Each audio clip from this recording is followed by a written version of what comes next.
So then comes the rule-based systems. If ANN is not able to solve, maybe we could solve it by means of rule-based system. So system that makes decision based on rules.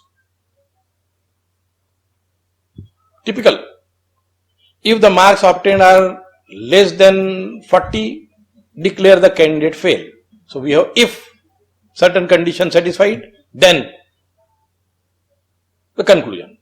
Premise, conclusion. If it is cloudy, then it is likely to rain. Cloudy, if it is cloudy, it is likely to rain. If it is sunny, then no chance of raining. So premise and conclusion. So systems that make decision based on this rule. So I have given a rule here. If the marks are less than 40, then candidate fails.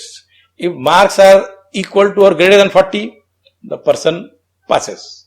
If the marks are greater than 60, then the person is in first class. So these three rules I have indicated. Likewise, you can have for a particular domain certain rule bases, and those rule bases defined, they will be utilized by the machine to arrive at the conclusion and decisions. So rule based systems that make decision based on the rules. These systems will be used when rules can be stated. You should be able to frame the rules. Then only rule based systems will be applicable. Otherwise, then you have to go for ANN, artificial neural network. ANN does not require rules. It requires data for training.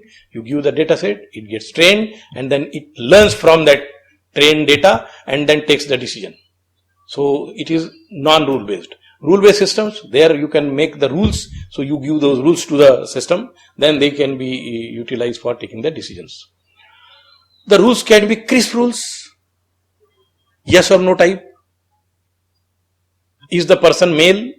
Yes or no. Is the person alive? Yes or no. So crisp rules, yes or no kind of. When the numbers deals with are always exact. Crisp rules means when you have exact. Exact. 39 means fail, 40 means pass. So we have exact value. Instead of that, suppose you indicate the band. If the person has scored from 30 to 39.9, then he should be declared as fail. 40 plus, he should be declared as pass up to when you indicate the range. So then it becomes a band. Crisp rules, when the numbers dealt with are always exact. Though these kind of crisp rules are difficult to program because you have to have exactly yes or no kind of answers, which normally we do in other programming, normal procedural programming languages or object-oriented programming languages. When we take the decision, if it is so, if x is greater than y, then do this, if no, then do this. So it is difficult to program. Fuzzy rules are those which talks about inexactness, inexact, not precise, but approximate, inexact concept, like bigger, smaller, faster. Excellent, good, average, poor, very poor. So it deals with inexact concept like bigger, smaller, faster. In such cases, it is easy to frame the rules. If the performance is poor, declare fail. If the performance is good, declare pass. If the performance is very good, declare pass with first class. If performance is excellent, declare pass with distinction. So we can have this kind of rules wherein we can use inexact concept. While in case of crisp rules, it is difficult to program. In case of fuzzy rules, optimization is difficult. We cannot optimize because now we are having band, grades. We are having grades. rather than absolute. You can compare it with this crisp rules and fuzzy rules.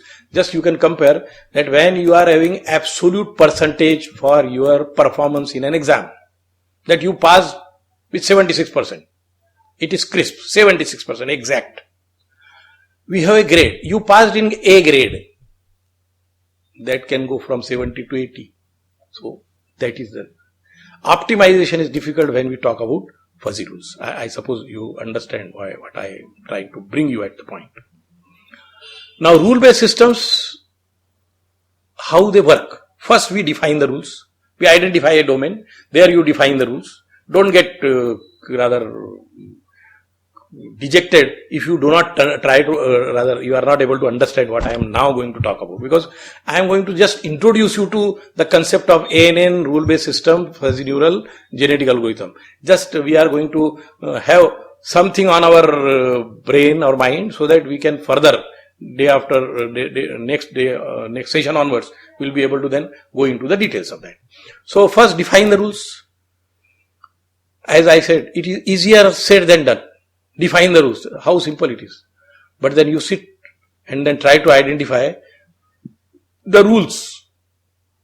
Just make the rules for declaring a candidate's pass or fail, first class, second class, third class, excellent class, first class with distinction, and so on.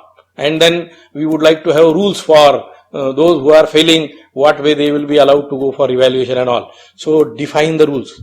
Easier said than done. It becomes very cumbersome to actually frame the rules. Now, are the rules consistent? You have to work out with all the possible dimensions, and then you have to see that the rules are consistent. They should be fair and consistent on all the cases. Are the rules complete? That no case has been left.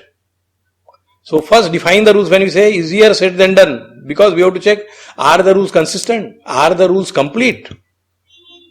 Do they cover all the possibilities? So rule-based systems with crisp logic are difficult to frame. Fuzzy systems, yes, they are easy. Define the fuzzy membership function. So we define the fuzzy membership functions. In the sense, don't get confused here. There is some technique wherein we are going to identify for a particular domain. Just now we said pass, fail, pass with first class, pass with distinction. So these terms we will be then putting into certain membership function, fuzzy membership function. So to define the rules, we will be defining the fuzzy membership function. We will discuss that in detail when we talk about fuzzy system, fuzzy logic. And then we can utilize those rules for taking the decision. ANN, artificial neural networks, they are based on models of brain. We will be discussing details into biological neuron, then artificial neuron, then artificial neural networks as well. So ANN, they are based on models of the brain. They consist of network of interconnected subunits, and those subunits, micro units, they are neurons. Each neuron connected to another neuron, and that way they form neural network, biological neural network, 10 to the power 11. Repeat, 10 to the power 11 neurons in our small brain. Very, very large scale integration. Brain, neuron, 10 to the power 11 neuron. 10 to the power 11, repeat it. See how many neurons in a small brain. So consists of networks of interconnected subunits, neurons, used when the rules are not known. Artificial neural network you use when you do not know the rules. If it is not possible to have your domain converted into a rule-based system by identifying the rules, then better to go for neural network. You have the data set available. You know that because of this data, when we have taken the decision, this output was obtained. So this input-output data you present to the artificial neural network. Train it on that data, and then once it is trained, then ask it to apply its training knowledge to generalize on the new problem. What it means is, while you learned how to ride a bicycle, your biological neurons were trained to balance the bicycle. Once you have done with it, now you can drive you can ride any kind of bicycles. So that is what training phase and execution phase. So artificial neural networks should be used when rules are not known. They are the learning structures. They learn from the available data. No need to tell the answer to the problem. You need not to tell the answer to the problem. You indicate that this was the problem and this was the solution. This is the problem, this is the solution. So you give problem and solution set. Problem, solution. 100 problems, 100 solution. And this 100 problem, 100 solution you place before the bare neural network and get it trained. That for this problem, this was the solution. This problem, this was the solution. So these 100 problems, 100 solution, it will grasp. And keeping that knowledge base, now you give it altogether new problem, 200th problem, which was never presented to it. You present it to it, it will show you the solution. So that is what? No need to tell the answer to the problem. It learns by training. And training is done by what? Problem and solution. This was the problem 1, solution 1. Problem 2, solution 2. Problem 100, solution 100. So 100 problems, 100 solution. They have been given as input output. On that basis, neural network has been trained. Once the training is over, now neural network is ready to give you the decision. Now you present altogether new problem to it. Not from those 100 problems. Something new problem. You give it to the neural network, trained neural network. It will give you a solution. It will give you a solution. That is what the beauty of ANN is. So, no need to tell the answer to the problem. It learns by training. Many kinds in existence. There are so many. Neural network has seen around 75 years of evolution. So, over the period of time, we will be covering only 3 kind of neural networks. What is basic perceptron, then multi-layer perceptron, and then self-organizing maps as known as SOM. So perceptron, MLP and SOM only will be dealing with in our discussion on ANN because they are sufficient to have some base. Rest you can cover on your own. As there are so many kind of artificial neural networks, ANNs. So which one should we use will be depending on the application. We talked on that there is going to be something known as perceptron, then there is multi-layer perceptron, then self-organizing maps, and recently there are so many other type of ANNs. Fortunately, the area of deep learning has matured to such an extent that for a particular kind of application, there are particular type of ANN developed.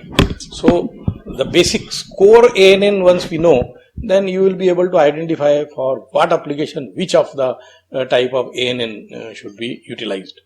So, which networks are useful will be depending upon the application.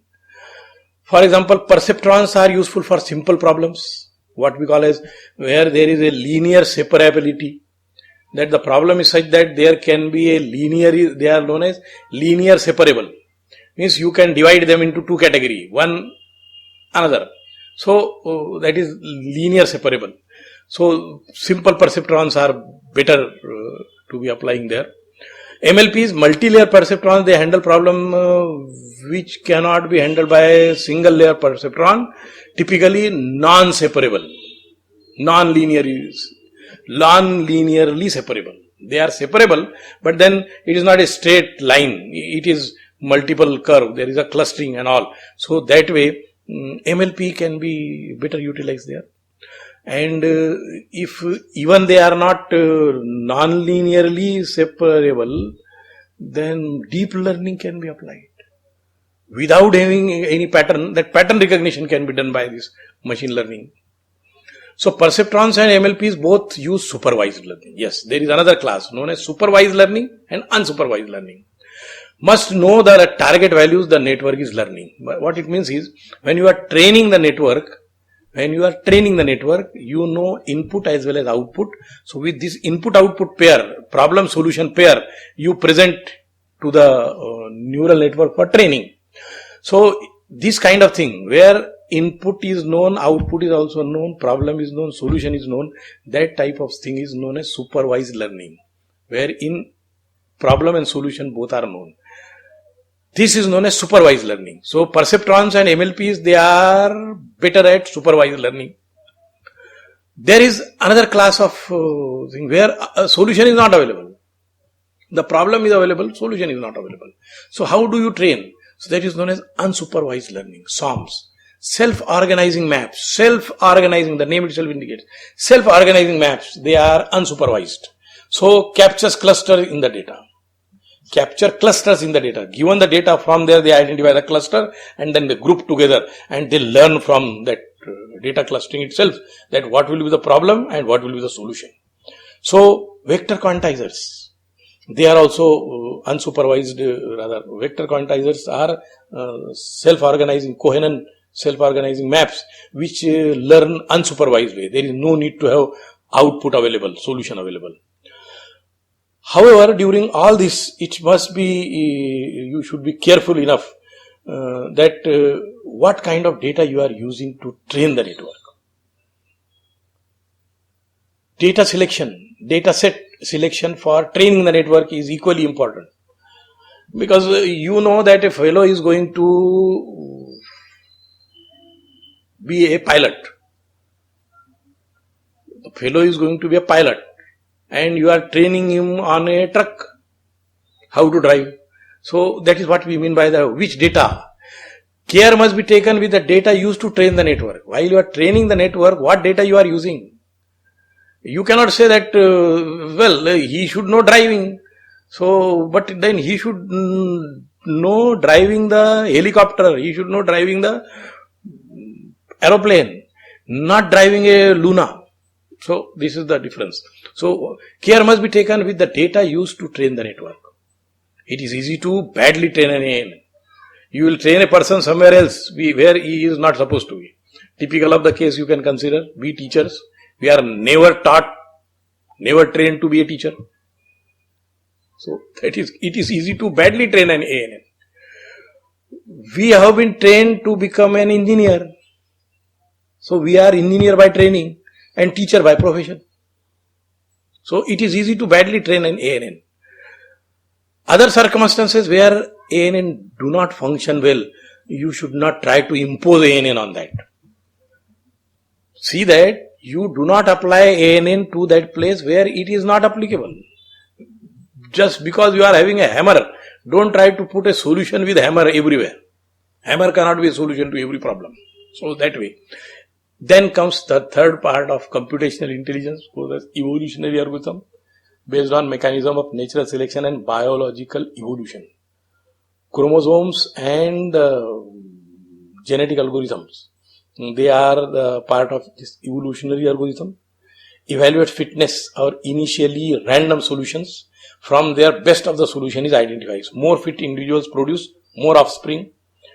Search algorithms are involved here. Then they are used when brute force, exhaustive search is not feasible. When you do not have exhaustive search possible, means there are no multiple solutions, there are so many solutions available, and from there you want to have exhaustive search.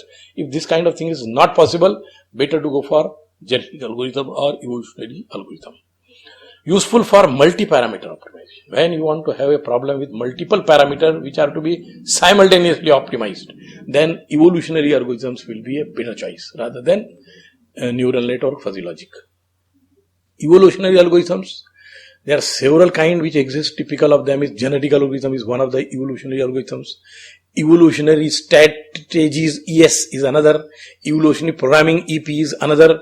Then genetic programming is another.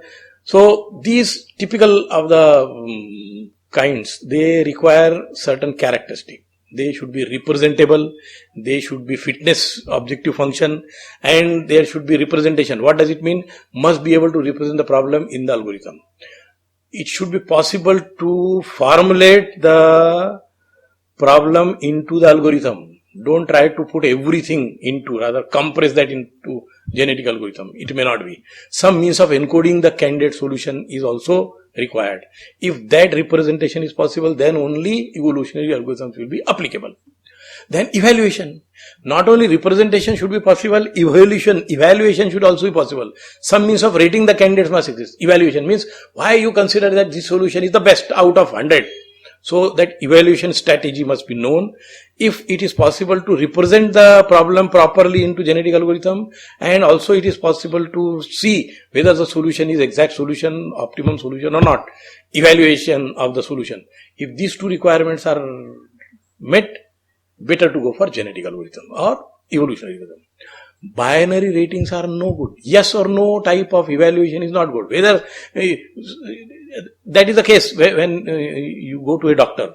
The doctors are trained during their course that they should not ask leading questions, which will be answering yes or no.